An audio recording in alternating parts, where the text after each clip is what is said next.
যাদের বাজেট 15 থেকে 20,000 টাকা এবং এই বাজেটের মধ্যে একটা স্মার্টফোন কিনতে চান তাদের জন্য আজকের এই ভিডিওটা। তো আজকের এই ভিডিওতে আমরা প্রতিটা সেগমেন্টের এর মধ্যে 5টা টপ ফোন পিক করছি এবং এই টপ ফোনগুলোর মধ্যে যেই ফোনগুলা আমার কাছে মনে হচ্ছে সেরা সেই ফোনগুলো শেয়ার করার চেষ্টা করবো আজকের এই ভিডিওতে। সো শুরু করা যাক। প্রথমেই এই লিস্টে আমি যে ফোনটা রাখছি সেটা হলো স্যামসাং গ্যালাক্সি A07। এই ফোনটা রাখার প্রধান রিজন হলো যারা হলো ব্র্যান্ডে বিশ্বাস করে এবং ব্র্যান্ড নির্ভরযোগ্য, সবচেয়ে ভালো এই ফোনটা এবং সবচেয়ে নির্ভরযোগ্য ব্র্যান্ডের একটা ফোন।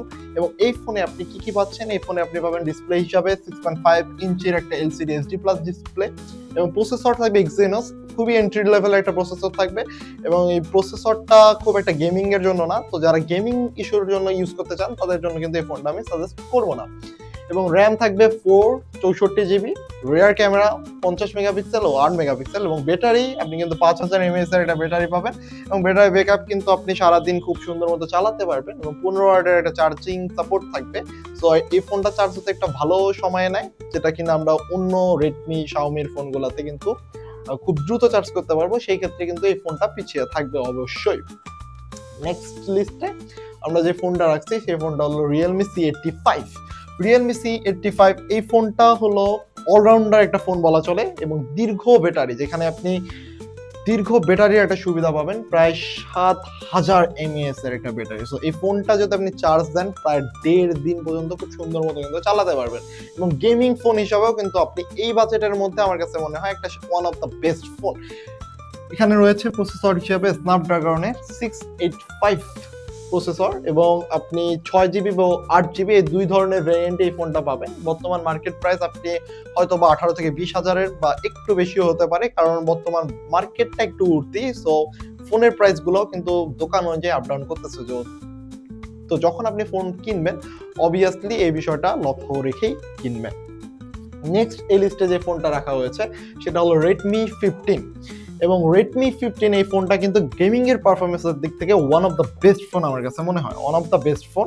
এখন এই জায়গায় আপনার প্রসেসর হিসেবে ইউজ করা হচ্ছে কোয়ালকম স্ন্যাপড্রাগনের 685 প্রসেসর এবং এই ফোনটা আপনি মার্কেটে কিন্তু 6GB এবং 8GB দুই ভ্যারিয়েন্টই পাবেন এবং এখানে ব্যাটারি কিন্তু 7000 mAh এর একটা ব্যাটারি ইউজ করা হয়েছে। তো আপনি যদি মোটামুটি রেগুলার ট্যাক্স করেন সেক্ষেত্রে 1.5 দিনেরও বেশি কিন্তু আপনি ব্যাটারি ব্যাকআপ পাবেন এবং এখানে ব্যাটারি চার্জার কিন্তু 33 ওয়াটের ফাস্ট চার্জিং চার্জার রয়েছে। তো সেই ক্ষেত্রে আপনি যদি ফোনটা ফুল চার্জ করতে চান 45 মিনিটের মধ্যে কিন্তু 0 থেকে 100% হয়ে যায় এবং যারা 30-40% রেখে চার্জ করবে সেক্ষেত্রে কিন্তু 25 মিনিটের মধ্যে আপনার কিন্তু ব্যাটারি ফুল হয়ে যাবে। তো এই জায়গা থেকেও কিন্তু এই ফোনটা ওয়ান অফ দ্য বেস্ট এবং ক্যামেরার দিক থেকেও আমার কাছে মনে হয়েছে এই প্রাইস রেঞ্জের মধ্যে এই ফোনটা চলার মতো এবং মোটামুটি one of the best camera একটা ফোন। সো গেমিং এর ব্যবহারের জন্য আমি এই ফোনটাকে হাইলি রেকমেন্ড করবো যারা গেমিং এর জন্য একটা ফোন কিনতে চান এবং ডিসপ্লেতে কিন্তু এই প্রাইসে কিন্তু আপনি পাচ্ছেন ফুল HD+ একটা ডিসপ্লে এবং 90 হার্টজ রিফ্রেশ রেট। তো সেই জায়গা থেকেও কিন্তু এই ফোনটা বেশ ভালো একটা ডিল। এবার এই লিস্টে আমরা শেষ ওয়ান অফ দ্য লিস্ট যেখানে রয়েছে Helio 95 এবং এই ফোনটার চিপসেট দক্ষতা খুবই ভালো একটা ফোন, সেদিক থেকেও একটা বেস্ট ফোন এবং এখানে ফুল HD+ আপনি ডিসপ্লে পাচ্ছেন এবং এই প্রাইস রেঞ্জে কোনো কোম্পানি কিন্তু ফুল HD+ আপনাকে ডিসপ্লে প্রোভাইড করতেছে না এবং ক্যামেরার দিক থেকেও এই প্রাইসে আমার কাছে খুব ভালোই একটা ফোন মনে হয়েছে এবং ব্যাটারি রয়েছে 5000 mAh এর একটা ব্যাটারি, যেই ব্যাটারিটা আপনি কিন্তু খুব ইজিলি ইউজ করতে পারবেন, একদিন ব্যাকআপ খুব সুন্দর মতো দিবে। এবং গেমিং যদি বলেন, গেমিং এর ক্ষেত্রে এই ফোনটা মোটামুটি ভালোই পারফরমেন্স দেয় এবং রেগুলার গেমিং সেক্ষেত্রে পাবজি না, কিন্তু জাস্ট ফিফা টাইপের গেম খেললেও কিন্তু খুব ভালোই খেলতে পারবেন। খুব বেশিক্ষণ খেললে হিট করে সেই জায়গাটা ভিন্ন, বাট এমনি বাকি সবকিছু মোটামুটি এই প্রাইসের মধ্যে আমার কাছে ভালো একটা ফোন মনে হয় এবং চার্জার হিসেবে কিন্তু আপনি একটা 18 ওয়াটের চার্জার পাচ্ছেন, সেক্ষেত্রে চার্জ হতে 1.5 ঘন্টার মতো সময় লাগে। বাকি সব দিক থেকে এই প্রাইজের মধ্যে আপনি এই ফোনটাকে বিবেচনা করতে পারেন যদি আপনার পারফরমেন্সের দিক বলেন এবং ক্যামেরা ওভারঅল কন্ডিশন বলেন, সেক্ষেত্রে এই ফোনটা কিন্তু মোটামুটি একটা ভালো ফোন। সো এই ছিল আজকের এই ভিডিও।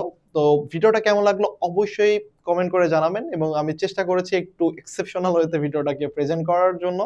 তো অবশ্যই জানাবেন এই টাইপের ভিডিও আপনার কেমন লেগেছে এবং এইভাবে প্রেজেন্টেশন আপনার কেমন লাগছে, অবশ্যই তা জানানোর চেষ্টা করবেন। ধন্যবাদ।